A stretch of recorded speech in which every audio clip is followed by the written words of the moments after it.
Hi guys. Nominations అయిపోయిన తర్వాత భరణి గారికి, దివ్యకి ఓ చిన్న కాన్వర్జేషన్ జరుగుతది.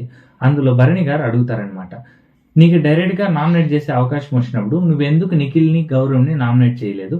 నువ్వు వాళ్ళని నామినేట్ చేసుంటే మాకు సేవింగ్ ఛాన్సెస్ ఉండేవి కదా అని. అంటే భరణి గారి ఉద్దేశ్యం ఏంటంటే వీళ్ళిద్దరిలో ఎవరైనా ఒకరు నామినేషన్స్‌లోకి వస్తే వీళ్ళ ఓట్ బ్యాంక్ తక్కువ కాబట్టి భరణి గారు సేవ్ అయ్యే అవకాశం ఉంటుందని ఆయన ఉద్దేశంతో చెప్పారు. బట్ దివ్య స్ట్రైట్ ఫార్వర్డ్‌గా ఏమంటదంటే వాళ్ళిద్దరిని ఎవరు నామినేట్ చేయలేదు.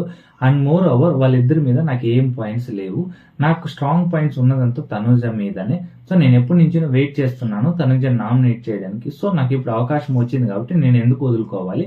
సో నా స్ట్రాంగ్ పాయింట్స్ ఉన్నాయి కాబట్టి నేను తనుజని నామినేట్ చేశానని చెప్తది.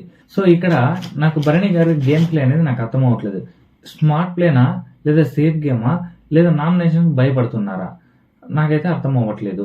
ఎందుకు అసలు నామినేషన్స్ అయిపోయింది. దివ్యకి డైరెక్ట్ గా నామినేషన్ చేసే ఛాన్స్ వచ్చింది.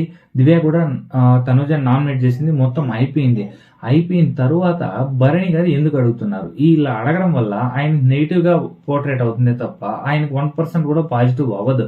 సో ఇన్ కేస్ ఒకవేళ దివ్య ప్లేస్ లో ఆయన ఉండి ఆయనకి అలా డైరెక్ట్ నామినేట్ చేసే ఛాన్స్ వచ్చి అప్పుడే వాళ్ళిద్దరు ఎవరైనా ఒకరు నామినేట్ చేసింటే మేబీ వాళ్ళు ఎలిమినేట్ అయిపోయే అవకాశాలు ఉన్నాయి కాబట్టి ఈయన సేవ్ అవుతారు కాబట్టి స్ట్రాటజిక్ ప్లే ఆడారు అని అనుకోవచ్చు. బట్ ఈ గేమ్ ఆల్రెడీ ఆ నామినేషన్ ప్రాసెస్ కూడా అయిపోయింది.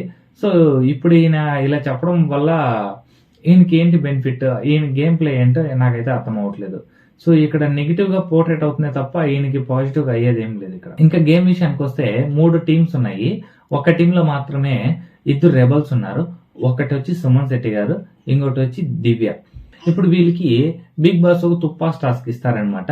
ఈ తుప్పాస్ టాస్క్ వచ్చి ముగ్గురు మీద ప్రయత్నిస్తారు. సో సక్సెస్ఫుల్ గా కంప్లీట్ చేస్తారు. ఆ ముగ్గురు ఎవరంటే కళ్యాణ్, రీతు, గౌరవ్. ఇప్పుడు ఈ ముగ్గురులో నుంచి ఒకరిని కంటెండర్ రేస్ నుంచి తప్పించేసేయాలి. ఇప్పుడు ఏంటంటే వీళ్ళు కళ్యాణ్ని తప్పిస్తారు. ఇక్కడ కళ్యాణ్ వచ్చి దివ్య టీం ఎవరు అంటే దివ్య, సుమన్ శెట్టి, సాయి, కళ్యాణ్. వీళ్ళు ముగ్గురు ఫిజికల్ టాస్క్ గెలుస్తారని అయితే నాకు నమ్మకం లేదు. ఎందుకంటే అవతల పక్క ఉన్న 2 టీమ్స్ చాలా స్ట్రాంగ్ గా ఉన్నాయి. సో వీళ్ళైతే గెలిచే ఛాన్సెస్ అయితే చాలా చాలా తక్కువని నాకు అనిపిస్తుంది.